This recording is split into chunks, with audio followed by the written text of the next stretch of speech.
Hello everyone, this video is a tutorial with regards to my answers from the learning task number 1. Number 1 task is to define risk.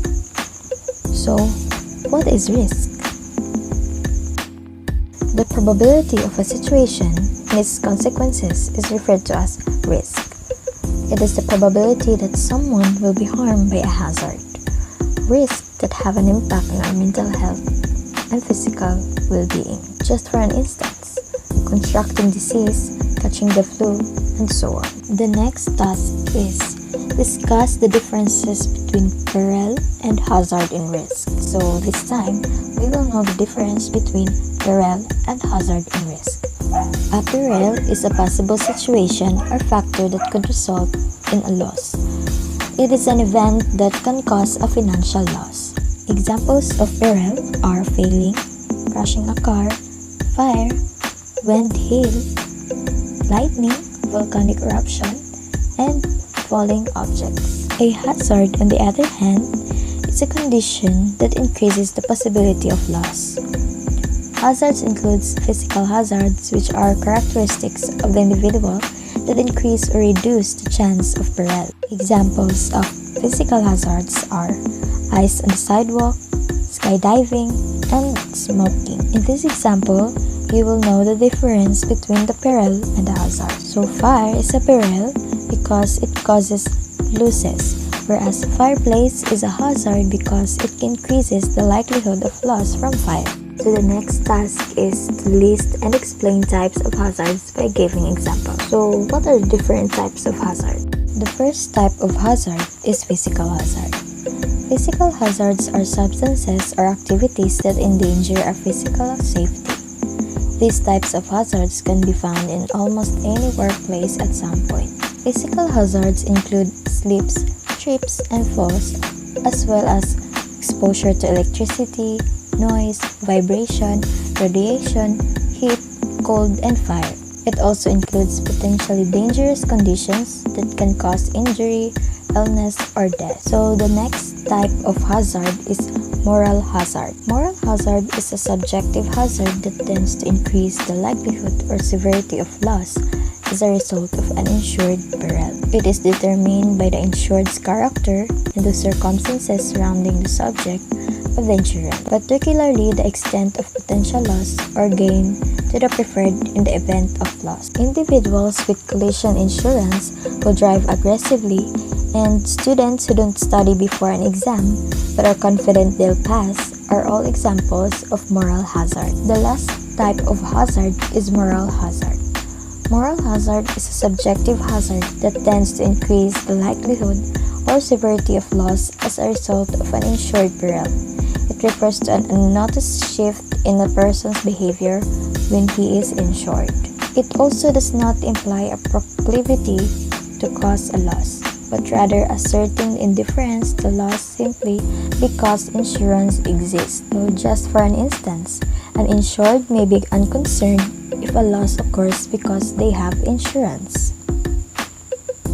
So the next task is to discuss the different classification of risk. What are the different classification of risk? The first one is objective and subjective risk. The objective risk is the difference between actual and expected loss. The objective risk decreases as the number of exposure units under observation grows. On the other hand, the subjective risk is uncertainty caused by one's mental state or condition. The next one is the financial and non-financial risk.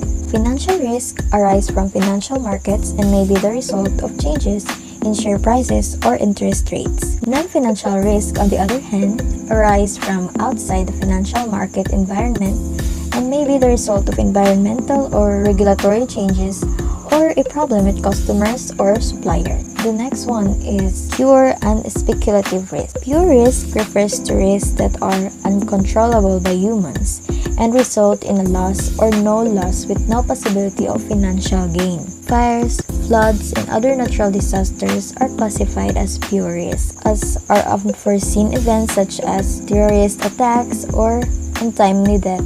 Speculative risk, on the other hand, is risk that is taken involuntarily and can result in either a profit or loss. As a result, speculative risks are considered controllable risk. The next classification is static and dynamic risk. Static risk refers to pure risk that is predictable, measurable, and does not change over time. A risk involving losses caused by natural disasters or malicious and criminal acts committed by another person. These losses refer to property or entity damage or loss that is not caused by the economy. Floods are an example of a static risk. Because of their predictability, these risks are also more easily covered by insurance coverage. Dynamic risk, on the other hand, is a risk that arises as a result of unexpected and sudden changes in the economy. This type of risk is difficult to quantify and can result in substantial losses for individuals and businesses. The COVID-19 pandemic is an example of dynamic risk, not only due to its unpredictability, but also due to the impact it has on many lines of insurance coverage, including business interruption, trade credit, and cyber liability insurance. The last classification is fundamental and particular risk. Fundamental risk are risks that affects entire societies or a large population within a society. Natural disasters such as earthquakes and hurricanes, as well as phenomena such as inflation and war, which typically affect large populations, are examples of fundamental risk. Particular risk, on the other hand, are those that affect a single person, such as a fire that destroys a family home, car theft, or robbery. It is possible to insure particular risk. Liability risks are of great importance for several reasons. So the last task is to mention those reasons and elaborate them.